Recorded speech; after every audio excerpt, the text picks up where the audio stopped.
Okay. Tell me your name. My name is Sue Brooks Holliman. I was born in Pendergrass, Georgia in 1934 on a cold winter March day. I have lived in Pendergrass the majority of my life. Uh, Not on the same farm, but on the place that I was born was not where I'm living now. Where I'm living now was the farm area, and our house was in the town of Pendergrass, with maybe 200 people, if that many. Now, how old are you now, Sue? I'm 85 years old. 85 years old. Hmm. Now, when you were a teenager Hmm. or younger, what did you enjoy doing? I have always enjoyed riding horses. I got my first horse when I was 2 years old, and several of my friends had horses, and we would ride from Jefferson to Pendergrass and back, and so forth. I did live in Jefferson for 10 years while my daddy was sheriff, and he was required to live in the jail, which when I first got there and tried to meet new friends, oh, we're scared of the jail. We can't come and see you. But shortly they got to find out that the bad people were locked up way behind and I was up front. And a lot of kids rode cars up and down the road, but there were about five of us that rode horses, and we would ride horses every afternoon after school if we could get away with it and not have to study. And on Saturdays, we would make long trips. Usually come to Pendergrass to my granddaddy's, and he had a real good cook, and they would have a big meal cooked for us, and then we'd ride back to Jefferson in the afternoons.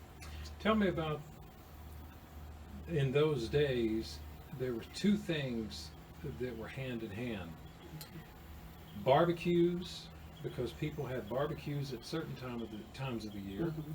and then they always talked politics at certain Hmm. times of the year. Tell me about how the barbecues and the politics went hand in hand when you were growing up. Uh, it was pretty much. Well, let me start over on that one. uh, there were politics was quite involved in the county and a lot of the state politicians would come to our area and they would have big barbecues. But we did not have any barbecue restaurants per se around, but there were always somebody in the community that was a good barbecue person. And most of the time it was a whole hog that was barbecued. So maybe once a year, twice a year. Uh, During election time, probably once a month for 2 or 3 months. And then election years, years that were not election years, which would be every second year, because the state officers were elected by for 4 year term. The locals were elected for a 4 year term, but they were elected on opposite years. So every 2 years you would have an election. Interesting. Now, as you were getting older, you started traveling in and out of Atlanta. Yes. What was Atlanta back in those days? To me, it was a big place because I came from a little bitty town. But we were all, my family and all of our friends were big baseball fans. And Atlanta Crackers played on Ponce de Leon Avenue, right across from the old Sears store that I think is still standing. And we would go to practically every weekend and sometimes during the weeknights, we would go to the Braves game. But we had a wonderful barbecue, beg your pardon, hamburger place in Jefferson. But there was no barbecue places anywhere around, and we thought it was great to go sit down and eat a barbecue sandwich at Pig and Whistle. And so we would walk most of the time, of course, being young teenagers, and Daddy was not all that old either. We would walk up the hill from Ponce de Leon all the way up to Pig and Whistle, have our barbecue, and then get back down to the stadium, and everybody would be eating hot dogs and hamburgers. And we were saying, boy, they don't know what they're missing. What was the pig and whistle like on Ponce de Leon in those days? To me, it was big because our little one room cafe things that we had around, very welcoming, I guess is one of the best ways I could explain it. You always felt like they were glad you were there, and not only you glad to be there, but they were glad that you were there, and they let you know that. Was there a big scene going on always in the parking lot? A lot of cars, a lot of Oh, people? yeah, a lot of cars, a lot of people. That's why we walked up, because we parked down at this stadium. I'm sorry, I'm getting stuttered. Better redo that one. But the reason we didn't drive the cars up and park, normally when we were at the ball games, we could park down the hill at the Cracker Field, Ponce de Leon Park, I think is what it was called. And we would, young and vivacious, we didn't mind walking up the hill. Of course, I'm not really sure how far it was. I might need to ask Mark, but how far was it? Well, Less than a mile. yeah, it's a quarter mile maybe. Quarter mile, I believe. So, but we did not mind, you know, the fun, part of the fun was walking up the street, seeing all the cars, not being used to seeing that many cars and so forth. Yeah. I don't say that we were backward, but we were not right up in with the Atlanta crowd at that time. And probably during that time, there was a lot of personalities working at the Pig and Whistle then too. You had a lot of people that were. Yes, I have heard that you did, but I really didn't. I don't think it was played up.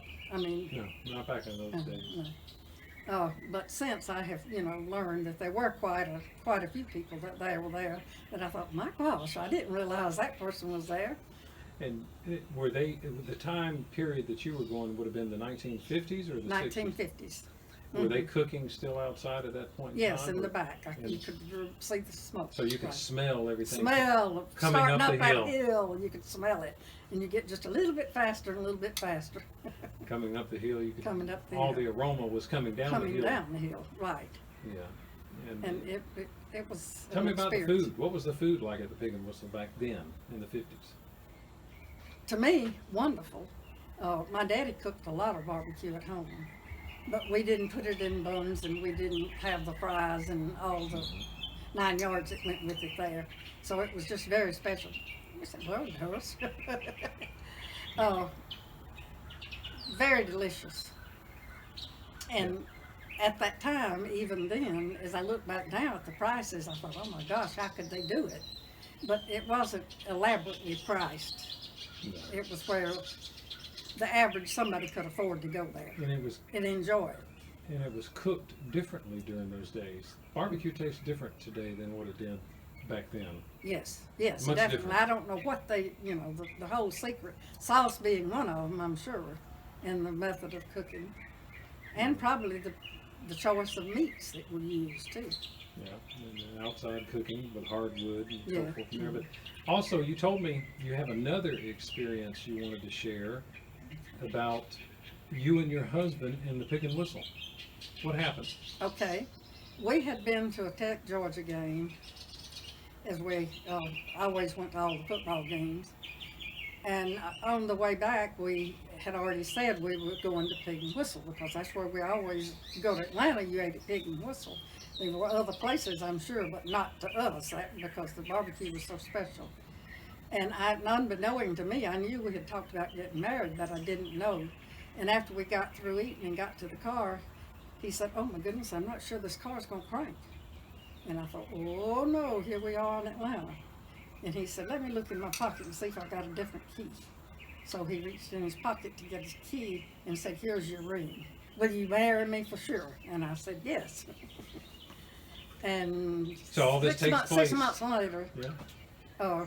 we were married. And all this took place at your proposal engagement. It all took place at the Pig and Whistle. In Pig and Whistle parking lot. In the Because we parking had lot. finished eating, and I guess he had decided, well, I thought he might give it to me at the ball game. Really and truly, I kind of expected that. I knew that I was supposed to get it soon, but I didn't know exactly when. But he saved it for that, because that was a special place for us. You know, it's amazing over the last 25 years how many people told me they were proposed to in a Pig and Whistle parking lot. Mm-hmm. And then there was 2 couples confirmed that got married in the parking lot. Oh, really? Got married in the Yeah, parking they lot? wanted No, to we get didn't. married. That was down at the Macon, Georgia Pig and Whistle. Right. Mhm. They wanted to have the wedding on a Sunday, So the Pig and Whistle was closed on Sunday, Mm-hmm. and they wanted to have the wedding on a Sunday. And so they talked to owners at that time into allowing them to have a wedding there, and then Pig and Whistle catered the whole thing. Well, how wonderful. Yeah, so there's been a lot of people Right. that, and that even the younger generation today, they'll come along and they'll tell them, Mom and Daddy met at the Pig and Whistle. Mm-hmm.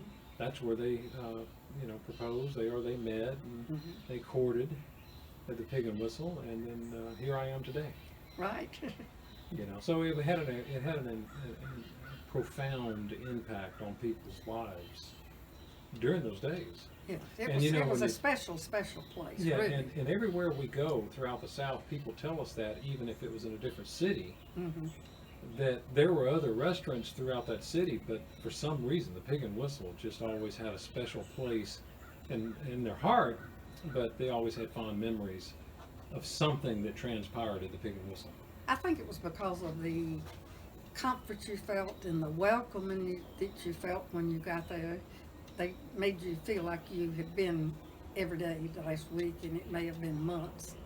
And I'm not so sure that anybody ever recognized that we had been that many times, but they were always so friendly, and it just made you feel at home.